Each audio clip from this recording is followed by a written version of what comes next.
related to my business. So I guess I, I could set it up with what I know. I know a lot of people tell me you started when you were in high school, like way before Right. then you went to Hammond for a little while from school. And that's about all I know. I don't know how the transition went. Cool. What you were majoring in. I'll take it back as far as I can and give as much Cool. detail as I Yeah. can. So before even starting cutting grass, I had a lemonade stand a couple times.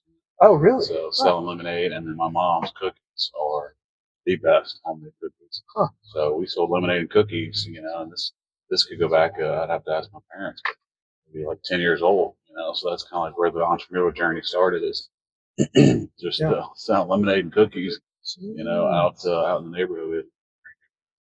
Would you go door to door? Was it like No, just setting like a a little stand up? stand. Yeah. On the yard. Is it the same neighborhood? Like right here in My parents, same oh, house they've been in since '98. So cool. Okay. they're still in that same house. Very well in '98. So I would have been 7. So I think we have around 10 years old. We sell lemonade and cookies, Nice. out in front of the house. So that's kind of like the start of the entrepreneurial journey. But getting up to the lawn care business, I was about 14 years old in 2006. I was getting to the age where I couldn't quite get a job yet, but I wanted to have some money to do things. So parents were like, "Hey, we have a lawnmower. We've already taught you how to cut our grass. Like, why don't you, while you're cutting our grass, cut a neighbor or two? Make a couple of bucks."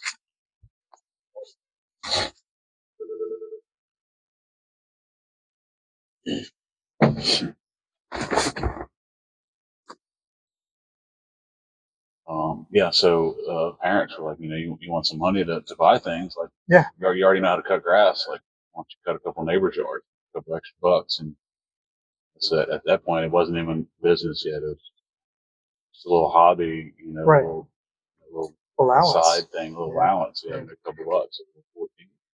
And I loved it, the first time, doing some grass cutting and actually earning some money was such a great feeling doing that.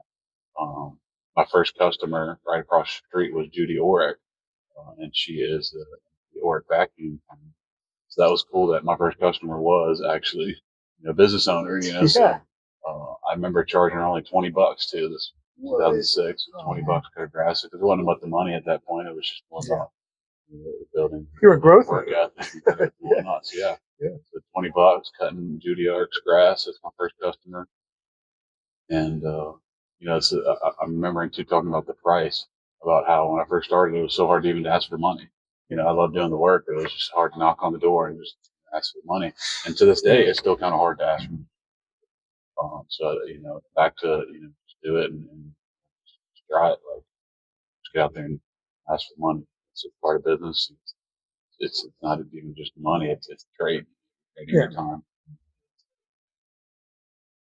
So just a little tidbit on pricing. It's hard to ask for the money. But then started picking up a couple extra yards. I was in Boy Scouts, and kind of got the word out to Troop and a couple other yards that, some friends and whatnot that supported me, neighbors, a couple of yards there. But my first outside of the neighborhood yard was my Scoutmaster's mother. So at that point, I can't drive her. I was going to ask. So that's before age of driving. So in the neighborhood, I could just walk in, right? Walk the lawnmower over there, just walk it over there. It's fine. But you picked up my first yard outside the neighborhood. How am I going to get? How am I going to get here? So that's when it started becoming more of like a business than just cutting neighborhood yards. I think at that point too, I made a business card at first, against what I know now, naming after me. At first, it was just called Just Neighborly Lawn Care. A little business, green business, standard business card was print Just Neighborly Lawn Care, and we now have to figure out how to get equipment to another neighborhood. And we didn't have a truck or anything like that. Just similar to you, we didn't have a truck. Yeah. Was it just you, or you said? Maybe? So it was still just me. Okay. So parents had a minivan. Okay. And we borrowed a 8-foot trailer from a friend to put the equipment in, so we could.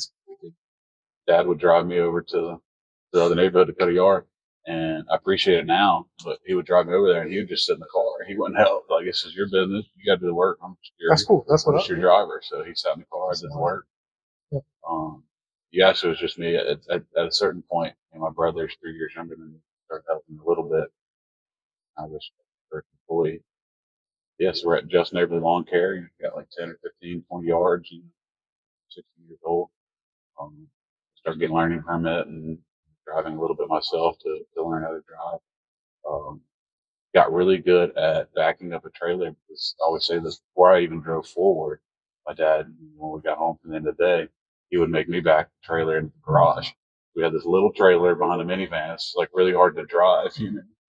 Put it in a garage without scratching the walls or hitting the other car in the garage. So, like I actually learned how to back up a trailer before I could drive forward. So I'm like really skilled with backing trailers now. I was backing up trailer before I was driving the car forward. So that was like a really cool skill to learn early on. Yeah. So then, I was like, all right, I got to change this name. Just Neighborly Lawn Care business. A little busier, different name. So I was like, well, let me name it after my high school mascot. So you were in high school when you came up with this? Yeah. Okay. So 14, I guess at 14 years old, I'm like a freshman. Okay, cool. In high school. And about 15 or 16 years old, I decided to change the name to Griffin because I went to Dutchtown. Our mascot was the Griffins. Let's keep it, Team Griffin, team, local business. And let's just call it Griffin Lawn Care. We're cutting grass or call it lawn care. That's good. And actually, it's pretty cool how we came up with the logo. I was in a digital media class with Coach Riggs at Dutchtown High School. Yeah. And we actually used my logo design as a project in the class. So not only was I like trying to draw my own logo, we got like 100 students in that class to all give their rendition of the logo. Ooh, so this is before AI. You can't just spit an AI like give me 100 renditions of this, Griffin Lawn Care logo. I got 100 students in digital media as their homework to make logos for me. So that was so cool to have all these options. I think I picked the one I like the most, and then I send it over to my neighbor on the Fast Sign, and she made it look pretty and generated my logo. So that's kind of where the logo came from. We incorporated the shield, like we have like our shield, protected thing. Yeah. And our Griffin, we can't copy the Griffin from the schools. We have to kind of make our own like little Griffin guy. She came up with like the text font. Of course, now I'm really good at branding, so you recognize my font and my logo very well. So that's where the name came from. A lot of people to this day still think my name is Jeff Griffin, but it's not. My name's Jeff Seeger, and we named Griffin after the high school. And then, of course, as I'm growing, there's other schools in the area that are rivals. We got Sandoval Gators, and EA Spartans. So there were times too that like the Sandoval Gators, fans over in Sandoval, well, I don't want to hire Griffin Lawn Care because that's like our competitor football. So it became a little limiting growth phase. People didn't want to hire the competitor school to do the work on their home. So it's almost like a double down. Yeah, so it was so it made me focus on staying tight and close routes. Which one? And so about this time, my brother and I worked together. It's just him and I, still using just like a little push mower too. So parents were real strict on not buying equipment until we could justify it. Yeah. So we're I'm still using a push mower, saving up all the money to eventually ride on lawnmower and stuff like that. We have brothers helping out. That was a fun relationship. Siblings, in high school ages. Oh yeah. Especially two boys. We fight back and forth and don't always get along, and we're growing, learning, and testosterone, puberty, and whatnot. So I always joke that my brother and I either got fired or quit over 1,000 times in a couple of years because we always had disagreements. But it was fun. We always appreciate that he was there to help and growing together. We're very close now. All right. So brother, first employee, still push mowing, weed eater, whatnot. So it got to the point finally that I had enough yards and started saving up money that I could afford a lawnmower. Mm-hmm. But I didn't just go out and buy a lawnmower. I was now at an age I could get a job. My first job was actually at Skate Galaxy, working Scoutmaster, get like a first real world experience job. Okay, cool. So that was a cool job. My second job, I decided, hey, I'm going to buy a lawnmower. Let me go work for the lawnmower shop. One, so I can now learn which mower I want. Two, maybe I'll get a deal on it. So I spent, like 2 or 3 months working at GoTro Lawn and Garden, right by the house. And I'm learning about the business and learning about the equipment and, got a deal on my first lawnmower. I remember it was a Hustler 42-inch fast track. I think it was, probably about $4,000 to buy that CTR mower, but that was like a big, first purchase when we bought it brand new, got a deal on it. So I was working there. Not too great of a deal, a couple $100 off, but, still helped. Got a mower, bought my own bigger trailer. I think my first trailer actually came from Circle R Trailer here in the Perryville area. Oh yeah, They're still in business. They've Just off of changed Aaron? hands, but they're a great business. Circle R Trailer Sales. Okay. I think is where I got my first trailer that I bought myself. Yeah. So got a trailer, got that, and now we're starting to get to the age. I'm still pulling behind a minivan, but we're starting to get to the age that I think Dad bought first truck. Me out there. Bought my first truck was a 2004 Silverado extended cab. So now I've got a truck, trailer, my own lawnmower. Now it's kind of a little more legit. We got Griffin Lawn Care, we got business cards, and my brother's helping me. Sometimes I think even friends from high school help me. There were many days that I would bring the truck, and after I get my driver's license, I'd bring the truck, trailer, lawnmower to class at Dutchtown High School. That way, as soon as the bell rang and we got out, I go straight to work, straight cutting grass. So that was the high school day. It actually was great that I had the business in high school, I think, because aside from all the skills I learned from making money and having my own business, but it kind of kept me out of the party scene and drinking and whatnot too, because I didn't have a choice to go to parties after school. I was like, I got to go to work. So I built that work ethic, got me away from trouble. So that was great. By the time graduating high school, business actually did pretty well. I was on the fence of do I go to college or not? And Mom was a big believer, and in those days, 2009, I graduated high school. College was still everybody thinks you got to go to college. So I wasn't quite sure if the business was going to be life supporting yet. So I went to college, decided to go to Southeastern. I actually went to RPCC for the law first, then switched over to Southeastern up in Hammond and commuted, and actually loaded all my classes up on 2 days a week so that I had those open days to work. So did go to Southeastern, went for some business management bachelor's degree, and business just kept growing. At age 20, I actually bought my first house.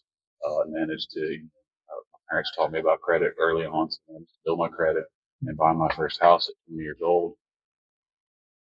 So still in college, running my business, bought a house, and started thinking, I'm making enough money to buy a house, and I'm paying my college tuition. There's something to this here. Yeah. So I actually sat out one semester. I'm like, all right, I'm getting so busy with working this fall. I was like, I'm going to sit out a semester because I got 2 yards to do. I can't do school and do these yards.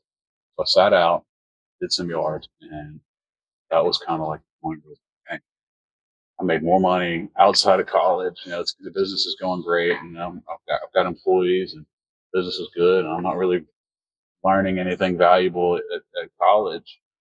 Teachers that are teaching me are professors that have never owned a business, and they're reading it out of a 10-year-old textbook about how to run a business. I'm like, I'm doing this every day. I'm learning.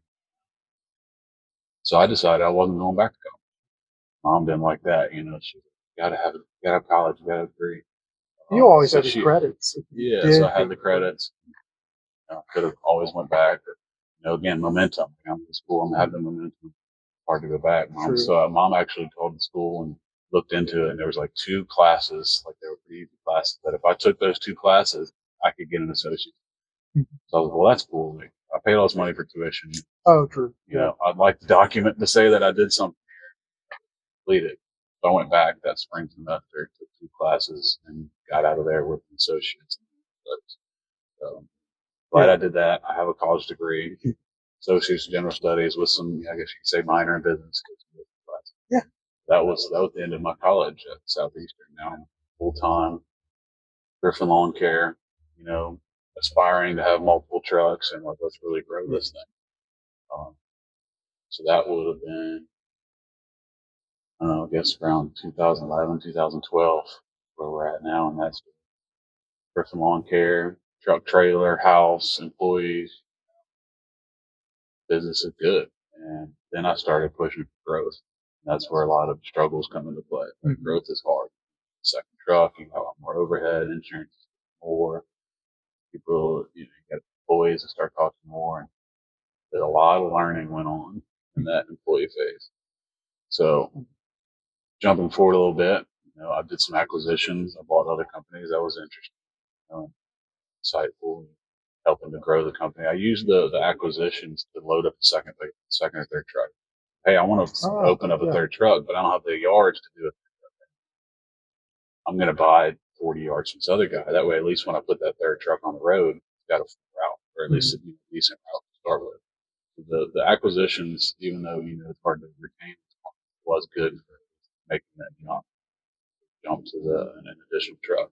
We did some acquisitions, jumped in, you got some more trucks. And fast forwarding, after many acquisitions, I got up to about 9 trucks, 22 employees. Became a lot to manage. Yeah. It wasn't. And were you still cutting? Were you operating? I think by the time I got to my third truck, I wasn't in the truck much anymore. I started, I found Service Autopilot, great software that at that time was the best software. Still is a pretty good software, but at the time was like everybody was still using Excel and paper invoices and whatnot as far as all the competitors in the business. So I set myself apart by getting into software and the software that managed it, auto invoice, the text message, stuff like that. So that kind of set me apart. This guy's really organized. Yeah. Using Service Autopilot. And it's not cheap, so a lot of people don't really want to. A lot of people, it's very entry software. So now we're at like 9 trucks, 22 employees, and I wasn't, my personality, my skills just weren't great at managing employees managing people. I hired some operation managers, that they had tried to, that didn't work out. I had office managers too, that were all trying to, I agreed with hiring people so that I could focus on things that I was better at. I didn't love answering the phone, so I hired somebody. I wasn't great at operating and managing employees, so I always kind of hired first and then tried to make the numbers work. Right. Yeah. And it got to the point where profits weren't great because I was spending it all trying to grow the business. Got all this insurance, all these trucks, all these notes, all these inefficiencies in employees. It was draining on me having to be here every morning at 5 a.m., hoping that half my employees would show up for work, and then having, to be stern. I wasn't my personality to be stern and be bossy and make sure that these guys did take advantage of me. So taking advantage of a lot, pushed over. And that's one of the new things that just got to do it. Right. So and I learned that at that point, like I said, employee things is not working out. I don't give up in this business completely yet, but I got to figure out a better way to get this work done. So at that time, I made the decision to switch to the subcontractor model, where I would sell all of my lawnmowers, all of my trucks, trailers, everything, not have any employees, and utilize other people that were like me in my earlier days, owner operators. Did you have like 1 or 2 crews in house to maintain? I did not. Some number. It was a huge risk or a huge challenge. In-house guys. I took one of my in-house guys and helped him start his business. Wow. So he became, a subcontractor. So you went all in on it. I went all in. It was someday in August. We'll have to find the date. I showed up. I'll never forget. I showed up and hired all of my employees and said, "Don't need you anymore. We're subbing everything out. This is the new way." Yeah. If you still want to cut, I'll help you set up. Yeah, if you still want to cut, I'll help you set up. But actually, at the time, none of the guys were worth keeping or trying to get set up. Once started a sub, found a bunch of other subs that started doing all my work. That was a huge transition. A lot of weight off my shoulder. Didn't have the overhead, didn't have management stress. Mm-hmm. Even friends and family were saying that I was changing as a person, trying to manage it. Became a better person, alleviated a lot of stress, set my sights on these new goals, a new way to do business. Best decision I've ever made. Yeah. I'm still doing that today, since 5 years. We're still running like a subcontractor type model where all of our actual cutting and work that being done is being done by owner operators. Yep. So now my quality is higher because everything that's being done in the field is being done by an owner who cares, has skin in the game. And they get paid overhead is more set, so it's instead of efficiencies going up and down and my profit constantly, I had a set amount of cost of goods sold now on my job, so your overhead goes more down, predictable. overheads down. Cost of goods sold is more leveled off, and it became an easier way to model. I mean, you know a lot about it as Yeah, subcontractor mine I for love years. it. Uh-huh. So, I keep saying subcontractor. We actually call them a certified provider Yeah, because CP. it's not just a sub or just sub and workout. Right. You know, it's a certified provider. We've vet these guys. Sounds you know, better. we work very close together. Yeah. They're just doing our work. Not Yeah. just a sub. We just kind of sub it out to and don't care anymore. We still are very in the whole process. Yeah, I think it helps answer the questions to your customers, because a lot of the customers ask like, am I paying Griffin or am I paying this other person to do it? And why don't I just go direct? So labeling it as a CP and making it public or certified provider and making that apparent to everybody seems to enforce the concept that they're vetted. They know what they're doing. They're proving themselves to be certified. And Right. saying it that way, I think it insinuates to the client like, oh, I'm actually going with a company that does the whole 9 yards, that goes through the whole process to do this for me. So I'm not going through 10 Joe Blows to get to one good guy. You know? Right, exactly. So I So think it's certified great. provider is a great name for the guys that work for us. And like you're saying about who do you pay, like Griffin is still extremely involved in the process. Service, routing, estimating, price, stuff like that. So you're getting a bigger business feel of conveniences for our customers. Because we have Service Autopilot and the text alerts and all the professional stuff, and somebody answers the phone in the office, but we're also giving you quality of work that you get from an owner by using certified providers. So it's kind of a win-win for customers. And like you said too, there's so many Joe Blows out there that don't have insurance, don't do it right, and don't take pride in the work and whatnot. But when you work with us, Griffin, you're guaranteed to get a guy that's vetted, insured. Yeah. And if the guy doesn't work out for Griffin, we get another guy. Should never have to hire another lawn company again. Because if our guy goes out of business or work out or gets sick or anything like that, we've got a bunch of certified providers that are vetted. Yeah, I would say a good motto for Griffin would be like, you respect the time more than anything, because we're saving you way more time. So I think it's cool. But that's our model now. I think it's a great model for myself, for certified providers are all happy, making good margins. I mean, and money. Getting them plenty of work. We do all the marketing. That's what work, answering calls, making it really easy on the certified providers that they can focus on what they're good at is work. I can focus on what I'm good at is running the business, taking more pride now, and passion into the business side of it than I have as much field side of it. I still love cutting grass, but running the business is more exciting.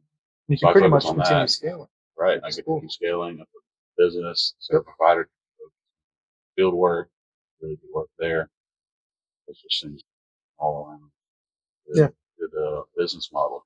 And that's where it's been for the past 5 years. It's been about 5 years. So getting away from Griffin, also around 5 years ago, let's back it up even further. About 8 years ago, I bought the property. Right. At that time, I needed somewhere to park all my trucks. I have like an office because I had employees that I didn't want employees showing up to my house to work. So I had to have an office for employees and had a place to park trucks. To the point where I even had on-site fuels. We had fuel tanks, a place to work on my equipment. So I bought this property on Jefferson for $8. So I now own commercial property for those trucks. And of course, I sold everything. I didn't need the property anymore for storage. So still great as an office, but didn't really need it as much for storage anymore. And started noticing all of the cars driving by. Just great traffic on this location. Growing up in the lawn business, we always stopped to eat snowballs. It's a hot day, you stop and eat snowballs. You found your roots. So I kind of found like a passion in that. But one day I'd like to have a snowball stand. It'd be great. This is my front yard. So now that I own the property, I see the traffic going by, I'm like, here's the perfect opportunity now. Let's put a snowball stand. So Blue Jay Snowballs was finally started after I saved up a little money and found a good deal on a trailer. And we stuck Blue Jay Snowballs outside. front of the Griffin Lawn Care office from day one. It's great. And just like Griffin, the Blue Jay name came from the Oak Grove primary school that I went to, Oh, which is just a okay. mile down the See, I road didn't know here. that. So, Wow. Oak Grove's just a mile down the road. So that's our customer base Yeah. is these kids that are coming down the road. Where I'm an alumni, I went to school there. So that's, well, what am I going to name it? Griffin's after Dutchtown. Let's name the snowball stand after the elementary school. So that's how Blue Jay kind of came. So I think he also got ahead on the ball on that too, because Blue Jay opened up right around the time Oak Grove started booming. Like, we got the new gas station drive-through system, the new neighborhood that just was built next to it. Now we have double lanes, which is more recent, but it's been under construction pretty close to around that time. Ascension is growing so fast. So it's such a great You got area. it. So Blue Jay Snowball was formed. So that was 2020, right before COVID days. So snowball stand open, such a fun business. Yeah, to run. It's still running now at the locations. Actually, I've converted the building here on the property to the snowball building right trailer. right. So Blue Jay Snowball is such a So up to the present, Blue Jay's still there. Such a fun business. It's running. Last year we had 25 snow ristas, we call them, our employees that work the snowball business. They're snow ristas, run the business there, and have a manager. I'd say that's better than ever. That business. So great. The business, I think, is successful based on the locations we've had, the way I run it, and the way I was able to automate. Everything in that business is documented. Yeah. Onboarding to how to make a snowball to measurements, to how we clean things. Everything was documented. Handbook, playbook, snowballs, so that I can focus. Yeah, and with the Griffin background, it's almost like in my field, like, it's overqualified for my degree. You're like overqualified to run at snowballs, right? So your competition was kind of way below the standard of where you were. So it was cool to see a lot of the systems from Griffin. Right, it's just a snowball stand, but we got systems like it's a corporation. So it's fun and good.